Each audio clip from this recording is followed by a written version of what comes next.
বঙাইগাঁও জিলাৰ অভয়াপুৰীত জলজীৱন আঁচনিৰ পানী যোগান ব্যৱস্থা উঠিল ধোঁৱাচাঙত। বিগত ৩ বছৰতো সম্পূৰ্ণ হৈ নুঠিল অভয়াপুৰী পীৰধৰা দ্বিতীয় খণ্ডৰ জলজীৱন আঁচনিৰ অন্তৰ্ভুক্ত পানী যোগান কেন্দ্ৰৰ কাম।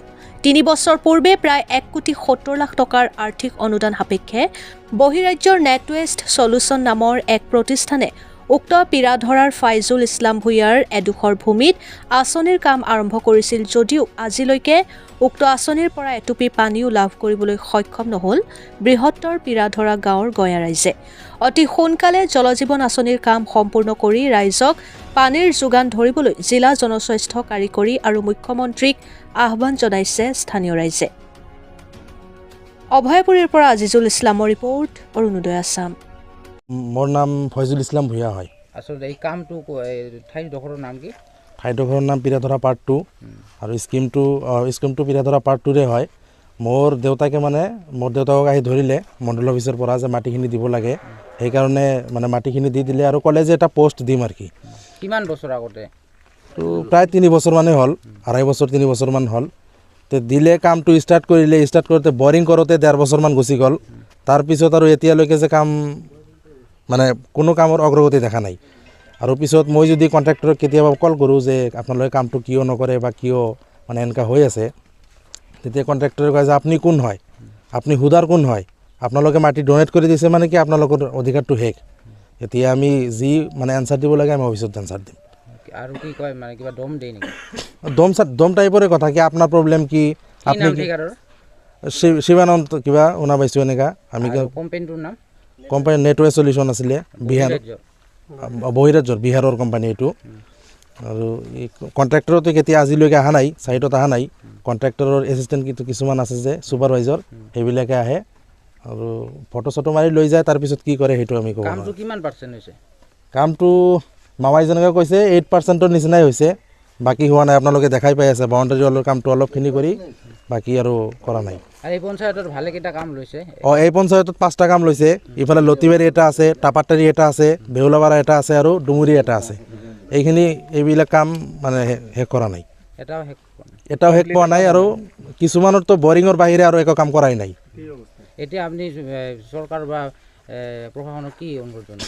মই মুখ্যমন্ত্ৰী ডাঙৰীয়া ডক্টৰ হিমন্ত বিশ্ব শৰ্মা ডাঙৰীয়াক আৰু বঙাইগাঁৱৰ এক্সিকিউটিভ ইঞ্জিনিয়াৰ ডাঙৰীয়াক পাব্লিক হেল্থৰ এইটোৱে অনুৰোধ জনাওঁ যে ঠিকাদাৰৰ পৰা এই কথাটো জানক যে ইহঁতে যদি কাম কৰে অতি সোনকালে কৰক, নহ'লে নিজৰ কামটো বেলেগক হস্তান্তৰ কৰক। ইমান দিনে আপোনালোকে বিশুদ্ধ পানীৰ পৰা বঞ্চিত হৈ আছোঁ। গোটেই গাঁৱৰ মানুহে বঞ্চিত হৈ আছোঁ। গাঁৱৰ মানুহে মোকে সোধে যে কামটো কিয় নহয়। সেইকাৰণে মই ফোন কৰোঁ, কিন্তু মোৰ ফোন ৰেছপন্সে নকৰে। কেয়াৰটেকাৰ হৈ আছিল? মই কেয়াৰটেকাৰ হিচাপে কাম কৰি আছিলোঁ। মোৰ ফাদাৰ লেণ্ড অনাৰ। পীৰধৰা জিপিৰ এজন বাসিন্দা। পীৰধৰা প্ৰথম খণ্ডত যে আমাৰ এটা আঁচনি লৈছিলে বাহিৰা এটা কোম্পানীয়ে 3 বছৰ আগতে কামটো লৈছিলে, কিন্তু এতিয়ালৈকে কামটো সম্পূৰ্ণটো দূৰৰ কথা, 10% কামো সম্পূৰ্ণ কৰা নাই 3 বছৰৰ ভিতৰত। কি নাম কোম্পানীটো? নেটৱেষ্ট কোম্পানীটোৰ নাম আছিলে নেটৱেষ্ট সলিউশ্যন। আৰু মই শুনামতে এই নেটৱেষ্ট সলিউশ্যন কোম্পানীটোৱে যিমান কাম লৈছিলে তেখেতে কাম কেতিয়াও কমপ্লিট নকৰে। বিশেষ কৰি পীৰধৰা জিপিত যিটো কাম লৈছিলে 5টা কাম, সেইটো 5টা কামৰ এটা কামো সম্পূৰ্ণ নকৰিলে, 10% কামো অগ্ৰগতি হোৱা নাই। গতিকে মই কোম্পানীটো বাহিৰা কোম্পানী, আৰু বাহিৰা কোম্পানীজনে তেখেততো কোম্পানীৰ যিজন আপোনাৰ ঠিকাদাৰ আছিলে তেখেতে কোনোদিন অহা নাই। আৰু তেখেতৰ এছিষ্টেণ্ট যিসকল আহিছিলে তেখেতক মই 2 এদিন 2টা কথা সুধিছিলোঁ, কিন্তু আমাক কোনো কাণ সাৰ দিয়া নাই। আমাৰ গাঁৱৰ মানুহক কোনো পাত্তাই নিদিয়ে। গতিকে মই ঠিকাদাৰজনক এনেকুৱা ঠিকাদাৰজনৰ নাম আছিল শিৱানন্দ। এই শিৱানন্দ ঠিকাদাৰজনৰ নাম আছিলে, আৰু তেখেতে কোনোদিনো এই ছাইডত আহি পোৱা নাই। আৰু এই আপোনালোকে অঞ্চলৰ পৰা বিশুদ্ধ পানীৰ পৰা বঞ্চিত হৈ আছে আপোনালোক। আৰু বহুত দুখৰ বিষয়, মই যিফালে যাই দেখোঁ জলজীৱন আঁচনি মানুহে উপভোগ কৰি আছে, কিন্তু পীৰধৰা প্ৰথম খণ্ড গাঁৱৰ পীৰধৰা জিপিৰ যিকেইটা কাম লৈছিলে সেই মানুহখিনি এই জলজীৱন আঁচনিৰ পৰা আমি বঞ্চিত হৈ আছোঁ। তাৰ কাৰণে আমি নিথৌ দুখিত। খালি মই দুখিত নহয়, এই অঞ্চলত যিমান মানুহ আছে গোটেই মানুহ দুখিত।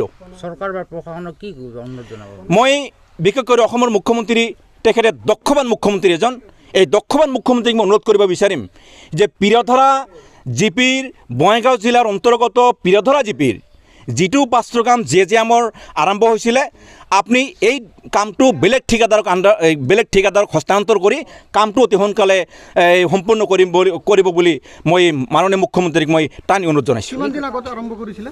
কামটো আৰম্ভ কৰিছিলে 3 বছৰে হয়। এই কিমান পাৰ্চেণ্ট হৈছে কামটো? ইয়াতো কাম জাষ্ট 8% কামহে মই অগ্ৰগতি দেখা পাওঁ। 8% কাম 3 বছৰত হোৱা বুলি মই মানে ছাইডত দেখা পাওঁ। আৰু বিভিন্ন ঠাইত যে লৈছে সেইবোৰ কাম কিমান কিমান? মই যিখিনি শুনিছোঁ পিৰধৰা জিপিৰ যিখিনি কাম লৈছে সেই একে ছেম কণ্ডিশ্যন 8 to 10% কাম সম্পূৰ্ণ কৰিছে। আৰু বাকী মই শুনামতে সত্যমতে ইমান নাজানো, এই কোম্পানীটো যিমান দূৰ কাম লৈছে কোনো কামতে তেখেতে মানে ছাকচেছফুল নহয় আৰু কাম কমপ্লিট কৰা নাই। এনেকুৱা কোম্পানীৰ লাইচেঞ্চ আচলতে কি হেৰি কৰিব লাগে নেকি? মই আৰু এটা বিশেষ অনুৰোধ কৰিব বিচাৰিম, যিজন কোম্পানী এই কোম্পানীটোক লাইচেন্সটো মোৰ মতে বেন কৰিব লাগে, কাৰণ এখেতে মানুহক প্ৰতাৰণাহে কৰে, মানুহক কোনো কোঅপাৰেট নকৰে, কামৰ লগত কোঅপাৰেট নাই। গতিকে মই মানে অসম চৰকাৰক অনুৰোধ জনাব বিচাৰিম যে এনেকুৱা ঠিকাদাৰৰ লাইচেন্সক কৰ্তন কৰি তেখেতক মানে